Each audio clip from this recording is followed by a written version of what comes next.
Hey guys, in this interview you will learn about how to build your personal brand from scratch. This is an interview with Reese Hopper, who is the manager of Jeremiah Davis's production company, also known as That One Blonde Kid on social media. They run a very successful videography business. For example, they work with big clients like Redbull, Khalid, the Chainsmokers, Adidas, Uber, Movement Watches, DJI, and so on. Meaning, if you're serious about learning how to grow your personal brand, make sure to remove distractions, focus, and enjoy this value jam-packed interview. Okay, Reese, let's do this. So, for those of you who don't know you, who is Reese Hopper? I hope that I pronounced your name right. You nailed it, man. That's Nailed perfect. It. Yeah. That's a good start.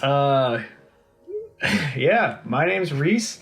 Work in creative production. I work with content creator influencer Jeremiah Davis, That One Blonde Kid on Instagram.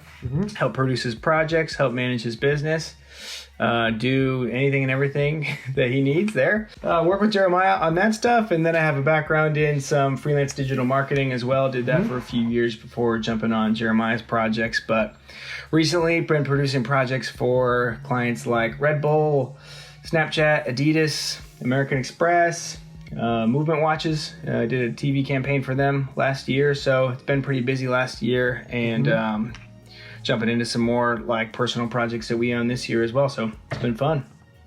Those are some big serious projects.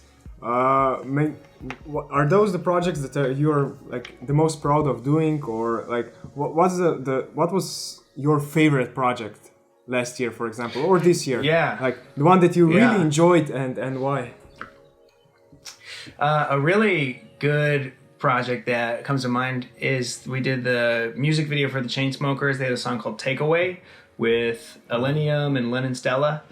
We shot that at the Vessel in New York City, which is this big, like, kind of like monument art structure. It's this crisscross pattern staircase that looks like a beehive. Yeah, it's amazing. And it had just opened like 6 or 8 weeks before we shot there. So we were one of the first productions on site there, and we had the whole thing blocked off for like 6 hours, and the music video turned out great. It's climbing up towards 100 million views right now, but that day specifically is really one that I remember as something that pushed me to the next level as far as production, because we didn't have that much time. We only had a set block of time. We were there from 6 a.m. until 2 p.m. and then at 2 p.m. they started letting like people come back and climb on the vessel, so we had to be out of there, especially since we were working with some higher profile talent. We really couldn't have other people on the thing when we were there. So how did you approach planning this project?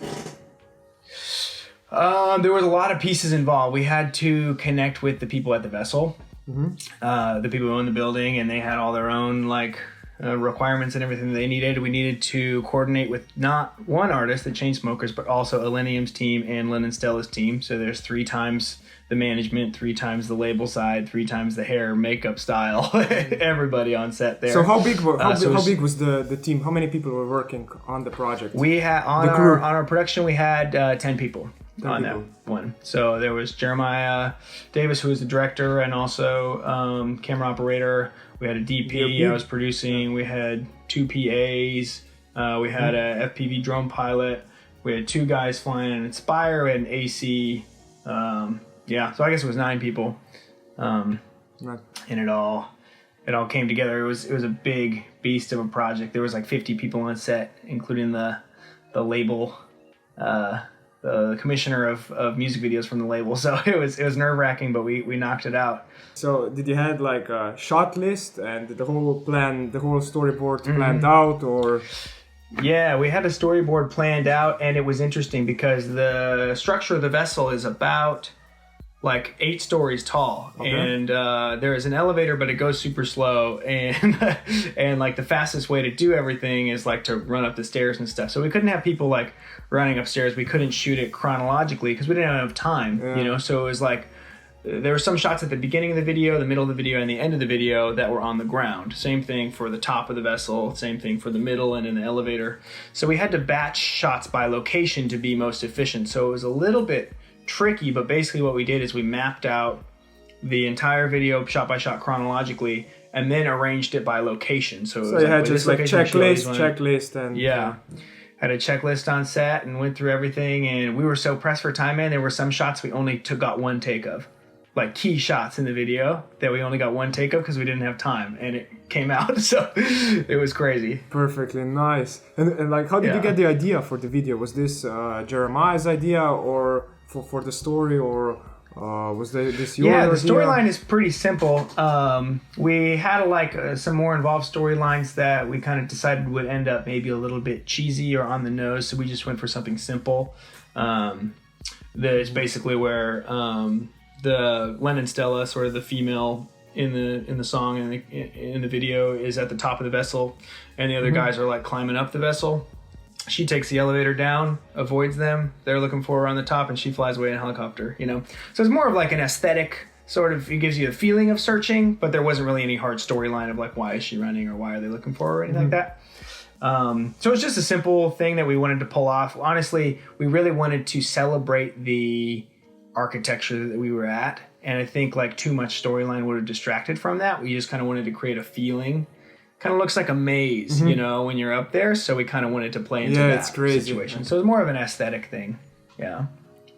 So today you're doing all of this crazy big name projects, but of course you had to start somewhere. Can you tell us about your humble beginnings? Like, how did your maybe first year of freelancing look like? What were some of the biggest mistakes you did, struggles? Something for our audience to relate with. Definitely, because we all got to start somewhere, right? I have no shortage of stories about struggles. It was hard at first, for sure. Basically, right after I graduated college, which was about 4 years ago, I was managing social media accounts for a couple accounts like on my school campus to like promote events and sports and dances and that kind of thing. And right after I graduated, I thought, I could do that social media management for different brands and businesses. So right after school, I got a job at a coffee shop and just started pitching brands and businesses. And for the first 6 months, that went pretty well. I was able to I was pretty good at pitching, getting in front of people, meeting people. But kind of what I realized that I wasn't so good at after clients would like pick me up and then stop working with me after 2 or 3 months was retention. Yeah, that was really difficult for me at first.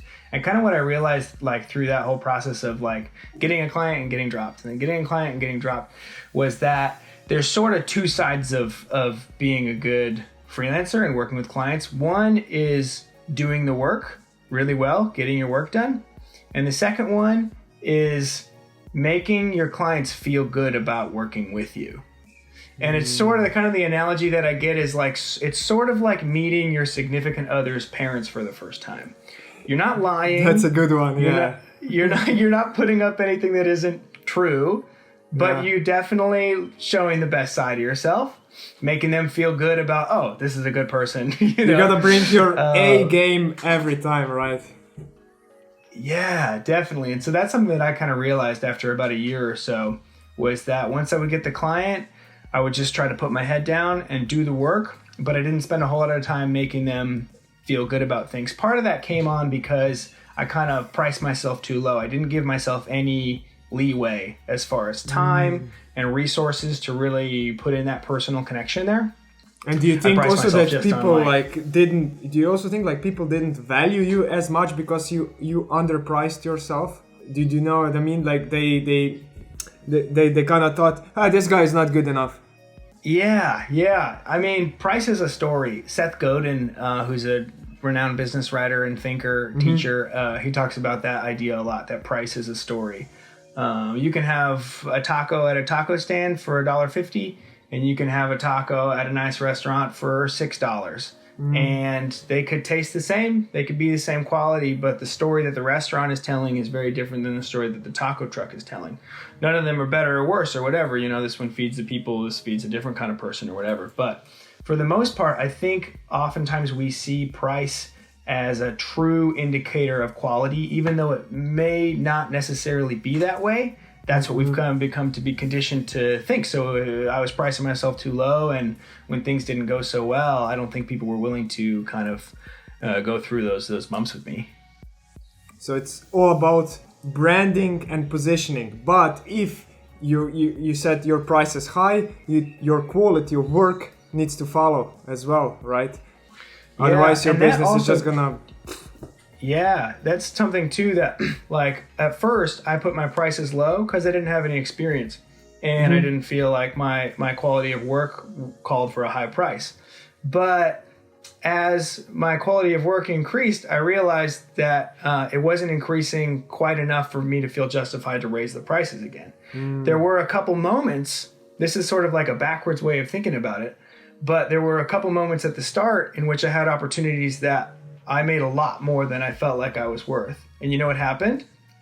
My quality of work went up here because I was getting paid so much more because I was so petrified that I wasn't going to bring the value that I was bringing. When I charged a few $100 to do, some social media management thing, it was like, oh, well, it's a few $100, And then I got a project that was a few $1,000s, and I said, oh no, like I'm so petrified that this isn't going to bring the value that I'm pitching that I'm going to go above and beyond. And that's really when I did my best work. So it's sort of like a backwards thing of doing about, of thinking about it is, if you kind of push your prices farther than you think, it puts you in this uncomfortable zone and you have to deliver, it's do or die. Yeah, exactly. I think in uncomfortable situations is where you grow the most. You gotta put yourself out of the comfort zone. So at the beginning you said that one of your biggest struggles at the beginning of your journey was client retention, that you were losing clients. Why is that so? What do you think? Like, what changed today? What are you doing better for long-term client retention? Long-term client retention, like I mentioned before, it's just making sure that they feel really good about working with me.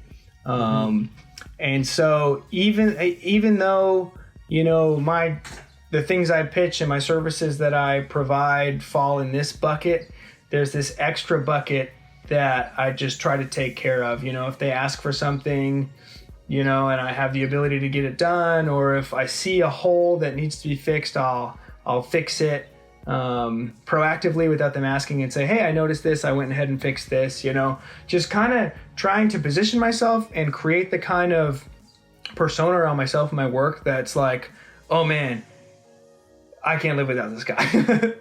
So you things would be really hard. become irreplaceable, basically. That's the goal. To become irreplaceable. Yeah. Not only, on all sides, in quality of work, in work ethic, in relationship, in business knowledge.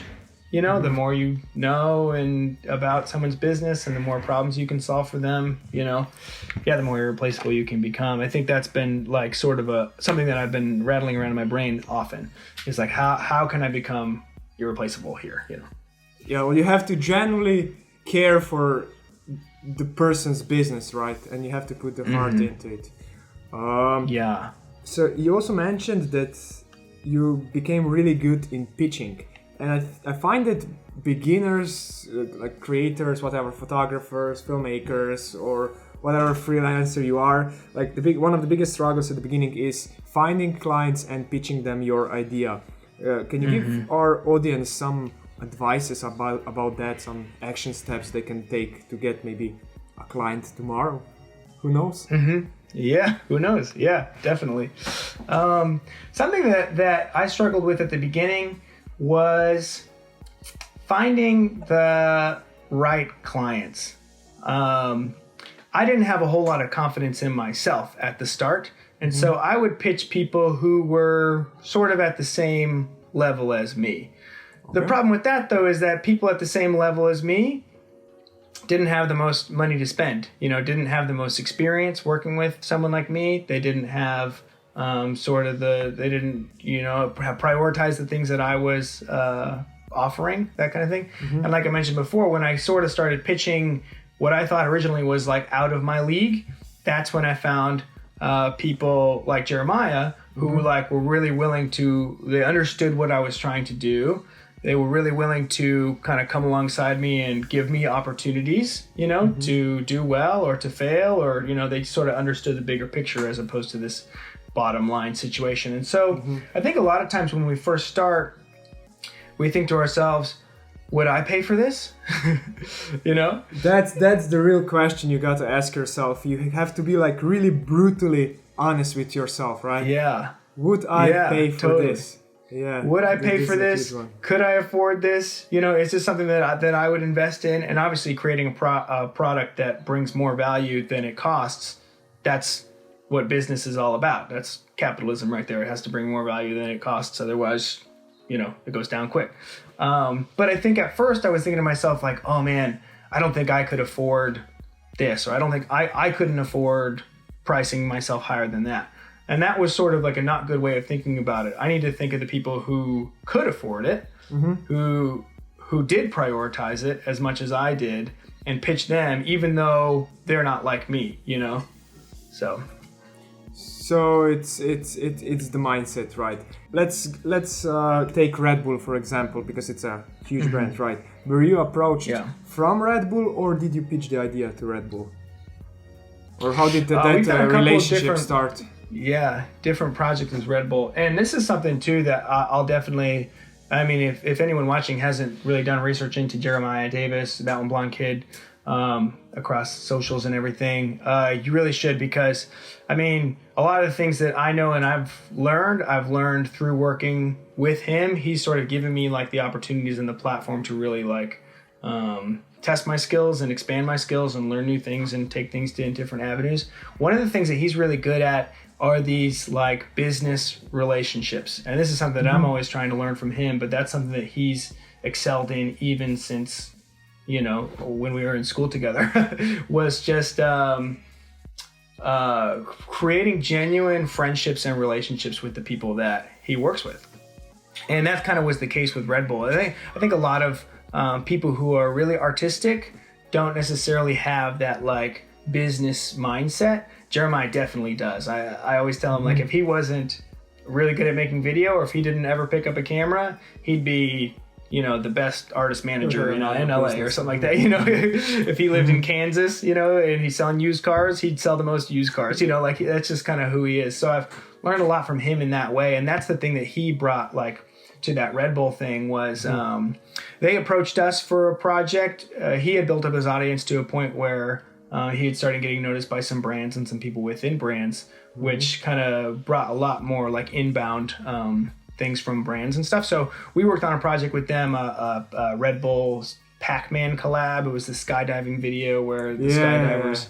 Yeah, do you remember that one? Yeah, that's fun. A great one. Yeah. They dressed up like the Pac-Man characters, and we animated, you know, like the balls that he was eating, and he was like, you know, getting away from the ghosts and all that stuff. So that was pretty fun. But then that was project, Jeremiah's idea to dress like Pac-Mans.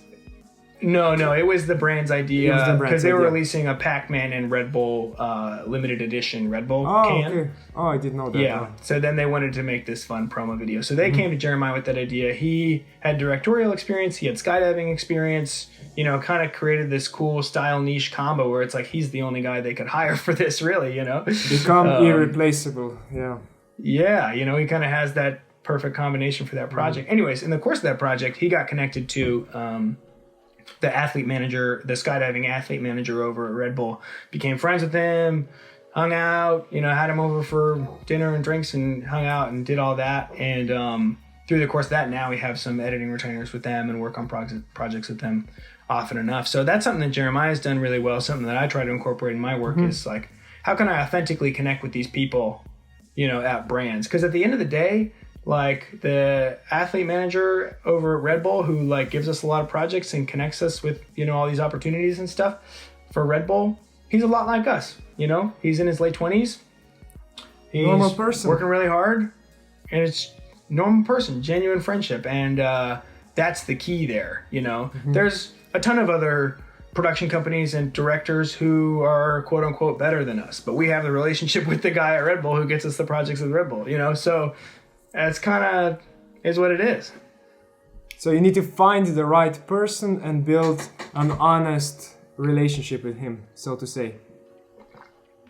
Yeah. And a good piece of advice that I received in that regard one time was that I was talking to someone who runs a production company and talking about how do you connect with brands and how do you pitch clients and how do you do this? And I was overthinking everything. I was like, what's the right approach? I'm like, what kind of person should I like be around them or whatever? He's sitting back there, we're eating a burger. He goes, dude, you just got to be yourself. And I was like, oh, you're so right. Like, this is what my mom told me when I was a kid. But at the end of the day, you got to be yourself, because if you're putting on some sort of show or trying to be some kind of person, people are going to sniff that out. Maybe not at the beginning, but after a little bit, they realize, oh, this guy's kind of just fake and he's just trying to get my business. And also, at the end of the day, if you can't be yourself in this business, is that really the job you should have? You know, in it, is it really for you? And maybe that's a good realization to have as well. You know, if you feel like, you know, you can't be yourself, you can't connect in the ways that you, maybe it's not for you. But chances are there are people out there who will connect with the authentic you, as long as you're being kind and, you know, trying to help them out and really being friendly and just being yourself. But that's kind of took a lot of weight off my shoulders. Is like, you know, there are people out there who can connect with the authentic you, and that's the best way to do it, is to be you. Yeah, because I think people are obsessing too much with the tactical side. So should I call them? Should I send an email? They're just like, as you said, they're overthinking. It's just like keeping it simple. Do what's comfortable for them, and just like take some action. I mean, I always say, hey, if you're not getting any clients, it's either your work is not good enough, or you are not like really putting yourself out there. Send 100 emails, pick up the phone, hang out with people. You got the whole list of your Facebook friends. Go through them. Those are people who already know, like, and trust you. Someone has business. Think, like, do some research about that business and like pitch them an idea. You just gotta do the work, right? Right. Yeah. 100%.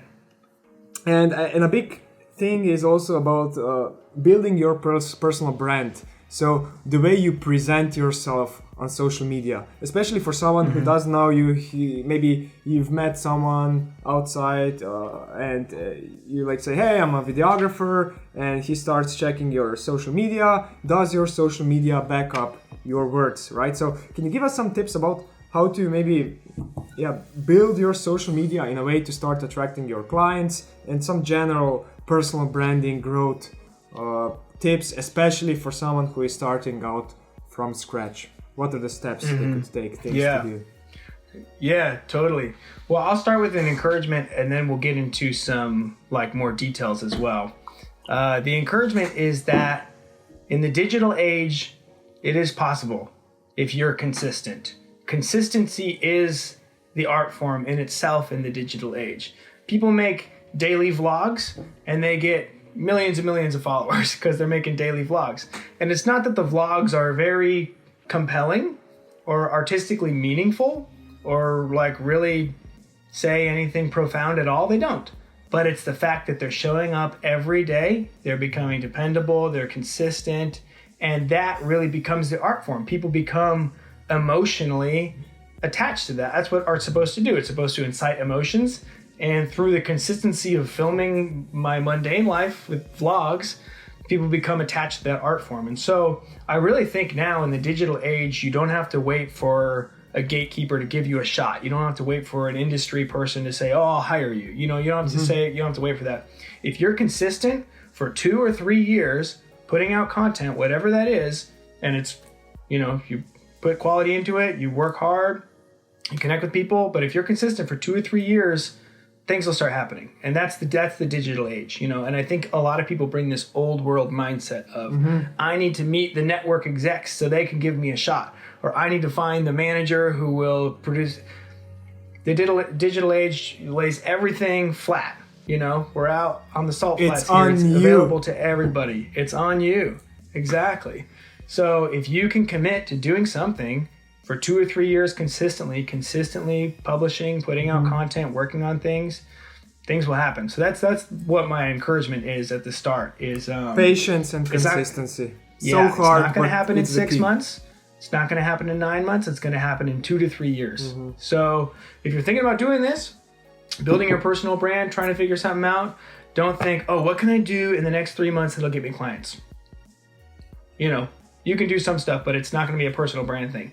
You got to think, what can I do over the next 2 or 3 years to really build an audience? So that's just kind of the first encouragement. It's available to you. You just got to put in a few years. This is like really sorry that I interrupted you, but this is like No, that's really fine. Go for it. tough to think about, right? To reverse engineer your life 2 to 3 years in advance. So how can someone approach doing this? What are some of the questions they can ask themselves, or maybe lay out a plan, or what can you give us them some Yeah, tips? it is about kind of daunting to say like, oh, pick something to work on for 3 years and then ta-da, you know? And that's, you know, it kind of is, but it becomes less daunting when you're working on something that you authentically love, that you truly love, that is about you. And this is something that Jeremiah talks about a little bit, and we can dive into sort of the online class that we built out in a minute as well. But we kind of dig into that idea of like, what is your niche? What is authentic to you? What are the things that you genuinely enjoy? For someone like Jeremiah, it's skydiving, it's cool cars, it's traveling, and it's music. Those are the things that are authentic to him. Those are the things that if he was working a bank job and didn't have any social media following, he would be doing anyways, you know? And so I think a lot of people look at the sphere and they say, oh, I have to be like Sam Colder and do these travel videos, use the same songs and the same coloring, you know? But then it gets so saturated, everybody's videos look the same, and then people burn out because they don't really like that. You know what I mean? Traveling's not for everybody, truly, you know, even though it's become such a pop thing. What's authentic for you? What are the things that you like? Who are the people that are in your community that could benefit from this? How can you take inspiration from your family and your culture? What are the hobbies that you enjoy? You know, you put all those things together, you mash those things together with some style inspirations, and you create something really original, you know? So when we talk about doing something for 2 or 3 years, don't pick something that isn't you. You have to do something that is you, you know? yeah, but I think I think that sorry that I interrupted you. Just like before you said people are copying Sam Calder and stuff like that. I think they're doing that because they still don't know themselves deep enough. So they copy something they like, but the problem is they keep copying instead of developing their own style. So a good book I would recommend here is Still Like an Artist. Great book. You know it, right? We're just gonna leave this here and let them study. Okay, let's move on. Sorry I interrupted you. Definitely. No, that's great. Yeah, and we actually take a lot of inspiration from that book in the online class that we built out. Oh, really? So it's perfect. It's kind of like about that. Like, of course, you need to copy things at first, but that's not sustainable over the long term. Like, what's authentic for you, and how can you, push along? So, the original question we were getting into was how do you sort of build your personal brand? That's right. Yeah. So like beyond like creating something authentic to you for 2 or 3 years, I think that right there is just like a great place to start. But another good tip too is like, if you have like an industry or something that you want to get into, like let's say I want to make product videos for phones, but I've never done that before. It's probably unlikely that you'll get hired to do it if you've never done it before. But you have all the gear. Most people, videographers and filmmakers and stuff have a lot of the gear to make high quality pieces of work, even if they're not getting paid. If I want to make a commercial around this pen, or if I want to make a Instagram ad around these AirPods or something like that, I could do it, And I think a lot of people wait to get hired, for something that they want to do before they actually put in the work. So that's another thing, like another tip to do with your personal branding and kind of what you're doing is like if you want to get into making motorcycle videos, or if you want to get into making t-shirt videos or something, you got to go do it on your own on the front end. There's like unlimited possibilities and inspiration out there all around us. We wear it and we do it and we use it all the time. So that's another thing that we dig into in the online classes, like figuring out what it is that you want to create and what you want to be hired for, making that before anyone hires you, and then you using that to pitch people. Where can people find out more about the online class? Yeah, so the online class is, by the time you release this video, I imagine will be out. We're just 3 days away from launch now. So if you want to cut that last part out and just say the online class is out now. It's at fulltimecreatorclass.com. And the tagline for it is, wait, what is it? Sorry, I forgot it. Okay, cut. cut. I have it. Oh, yeah. Okay. The tagline for it is, find your style, win great clients, take your career full time. And so those are kind of the main things that it's focusing on, is first off, helping people find their style. And Jeremiah really digs into a lot of the things that we just chatted about as far as staying authentic to who you are, what kind of things where you come from, what your hobbies are, what you really enjoy, and then pulling inspiration from other people, mashing that up into something truly original. So that's kind of something that we really dig into there. Everything is in the class is put through that lens. It's not going to teach you how to create like somebody else. It's going to really help you cultivate what is authentic to you. And then the second thing is win great clients. First off, there's two parts of that. One is that we really talk about the pitching process. Jeremiah has such a vivid, instinctual business mind that he just really dives into the pitching process, how to build relationships, how to have good meetings, and all this stuff that really goes into winning great clients. And then we've also partnered with some good brands to give you exclusive freelance opportunities. We partnered with 3 brands who are holding freelance jobs for our creative class students. And there's going to be like little competitions to submit work like what they're asking for, or to submit creative concepts. You'll get picked if you win, and then that freelance gig is yours, and it'll be a 2-month contract with this brand. And so we're digging into the theory of like how to win great clients, and then we're bringing great clients to literally give you jobs, for the people who are able to, win those projects. So that's the second part of it. And then take your creative career full time. There's just a lot of other business advice and, connections, just holistic advice of like, how could you make this a thing for yourself, So yeah, as we said, as a freelancer, it's not enough just to create good content. You also need to know the whole business side, the personal branding growth, and learn how to sell, right? It's if you want to be successful in the long term. Excited. Sounds really great. So we talked about a lot about Jeremiah, but I haven't even asked you, what exactly is it that you do for or with Jeremiah? What is your role in the video production business you guys have? Yeah, definitely. So I've been working with him for coming up on 3 years now. When I first started, I just was kind of like an internal manager. I would help keep email conversations with friends moving. I would help him stay organized when he was on the road and track invoices, money, do all that stuff. And then if he had like smaller productions, I would help him get organized for that. And so I never set out to become a producer, but that's sort of what I've become in the process of all of this. And it's been driven by this mindset of how can I keep Jeremiah in this right brain creative zone more often, whether that's him editing more often and I'm taking care of the business side. Or if we're on a shoot, how do I keep him thinking about shots and creative, and I can take care of all the logistics and point people around and keep things on time? How do I keep him in this right brain creative zone? I take care of this left brain logistics zone. And so that idea right there has led me into all these sorts of opportunities, in the sense of like we worked on these workshops, which is how Tom and I met. We did Bali. We went to Bali, which was a blast. So I designed that whole thing and just created this environment for Jeremiah and Jacob Riglin to connect with guests and really just try to be an open door to them. But for me, it was like, when are the drivers coming and what are we eating for food and where are we going? And it's raining, so now we have to go here, all this stuff, but keeping them in that zone. And so now it's all of that.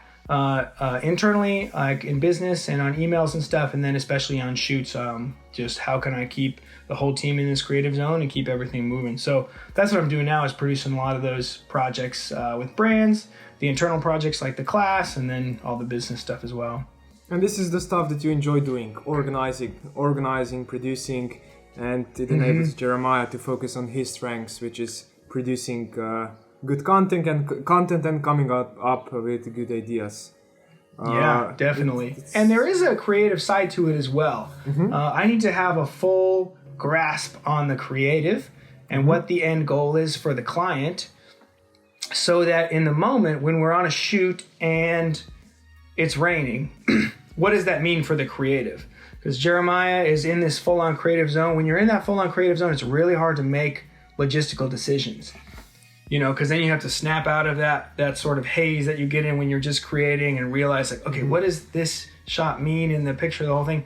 I need to understand the creative so that when something changes, oh, these lights aren't working the same way that we wanted, but we're still going to be able to achieve this feel that we wanted in this, if we do this. And he goes, okay, that sounds good, kind of thing. So there is a creative side of it as well, as far as understanding the whole picture of it. Wow, Reese, that were some nice knowledge bombs. Thank you for that. Last question for today is, what are some of your favorite books or mentors that you studied, specific for personal branding and business growing for freelancers? Mm-hmm. Can you give our viewers some recommendations? Definitely, yeah. I'm a huge follower of Seth Godin. I mentioned him earlier in this interview, but he has a lot of great books that focus on like really specific industries and disciplines. He has one called Tribes, which sort of is has a lot of really great thoughts if you're building out some sort of movement, a nonprofit, an organization that like really needs other people to be involved on like a volunteer basis. He's really good at that one. He's got another one called Purple Cow, which really helps if you're like sort of trying to design an organization or a product or a service that really kind of thinks differently, changes the game. He's got another one called This Is Marketing, which I loved a lot. It just talks about just holistic marketing, especially in the digital age. Like I mentioned a little bit, how does it all connect,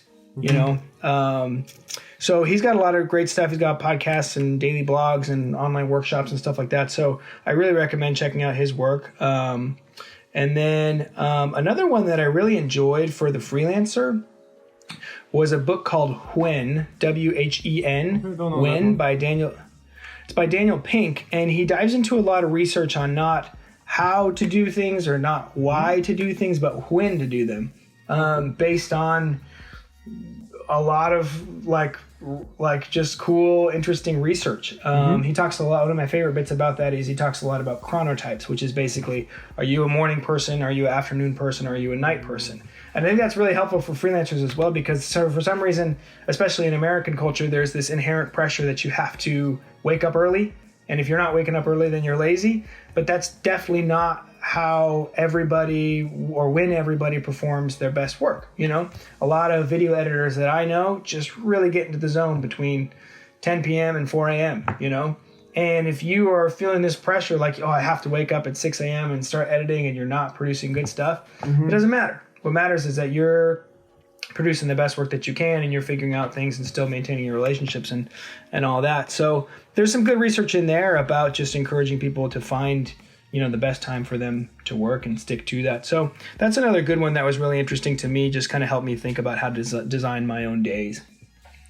No, that's 100% true. You have to find your prime time.